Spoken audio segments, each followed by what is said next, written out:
Однажды утром я понял, что моя микроволновка сломана. У нее не работает панель кнопок. Но русские не сдаются, и тем более не платят за ремонт техники.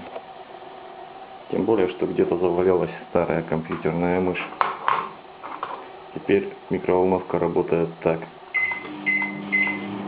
Включается и выключается.